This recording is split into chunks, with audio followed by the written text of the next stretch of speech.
बिस्मिल्लाहिर्रहमानिर्रहीम।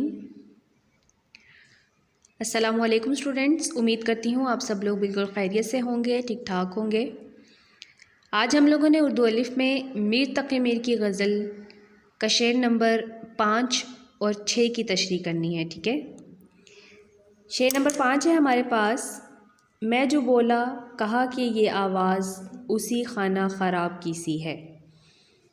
बोला का मतलब बात करने की कोशिश, खाना ख़राब का मतलब उजड़ा हुआ, बर्बाद या फिर वीरान, और खाना घर को भी कहते हैं या मकान को भी कहते हैं। ठीक है, मफ़हूम की तरफ चलें तो मैंने जब महबूब के दरवाज़े पर सदा दी तो अंदर से महबूब बोला कि ये तो उसी आवारागर्द और तबाह हाल भिखारी की आवाज़ है।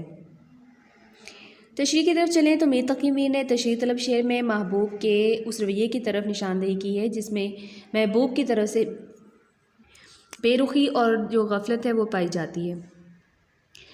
दरअसल शायर का दिल बेशुमार उम्मीदों का, तमन्नाओं का जो है वो मस्कन है और वो किसी न किसी तरह से उनकी तकमील का रास्ता जो है वो निकालता रहता है।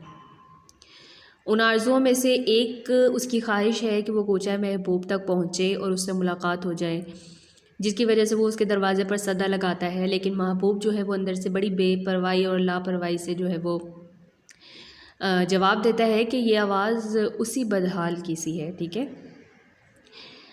तो आप मज़ीद लिख सकते हैं इसमें कि मीर तक़ी मीर इस शेर में कहते हैं कि महबूब की जो बेरुखी है, जो लापरवाही है, उसके रवैये से शायर को शदीद सदमा पहुंचा है, जिसकी खातिर शायर कहता है कि मैंने दुख और मुसीबतें जो है वो बर्दाश्त की हैं, वो आज मुझसे इतना बेगाना हो गया है कि मेरी आवाज़ को भी जो है वो नहीं पहचानता।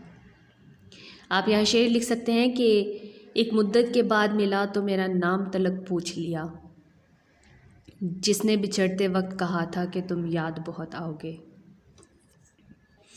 मज़ीद शायर कहते हैं कि महबूब मेरी आवाज़ सुनकर भी ये कहता है कि ये आवाज़ मेरे खाना ख़राब जो आशिक है यानी मीर जैसी है, और उसकी इस बात से लगता है कि वो बेयकीनी का मुज़ाहरा कर रहा है, उसे यकीन नहीं है कि हाँ ये वाकई आवाज़ जो है वो मीर की है। लिहाजा महबूब का ये बेरुखी का रवैया जो है वो शायर के लिए शदीद दुख और सदमे का बाइस जो है वो बनता है। ठीक है, शेर नंबर 6 है जी। आतिश गम में दिल भुना शायद देर से बू कबाब की सी है।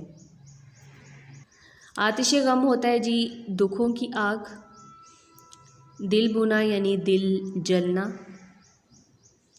कबाब घी में तली हुई कीमे की टिक्कियाँ। ठीक है,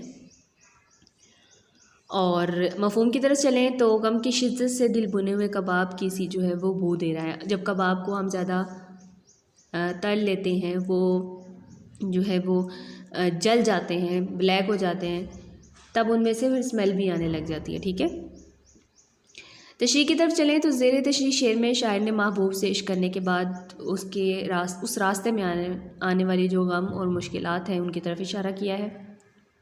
शायर कहते हैं कि ये कोई आसान काम नहीं है, नहायत मुश्किल है, कठिन है, और इसमें ख़तरात हैं। इसमें आशिक को तरह तरह की अजियतों, मुसीबतों और बलाओं से जो है वो गुज़रना पड़ता है, उसका पाला पड़ता है इन सब चीज़ों से।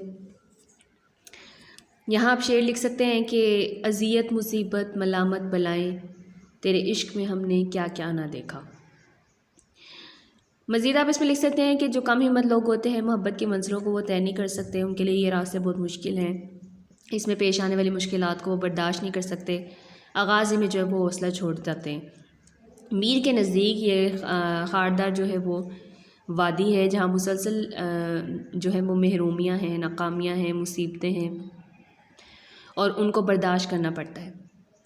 चनाचा मीर तक़ी मीर कहते हैं कि मेरा दिल महबूब की जुदाई, ज़माने और दुश्मनों के जुल्म सितम से जो है वो मुसलसल दुखी है।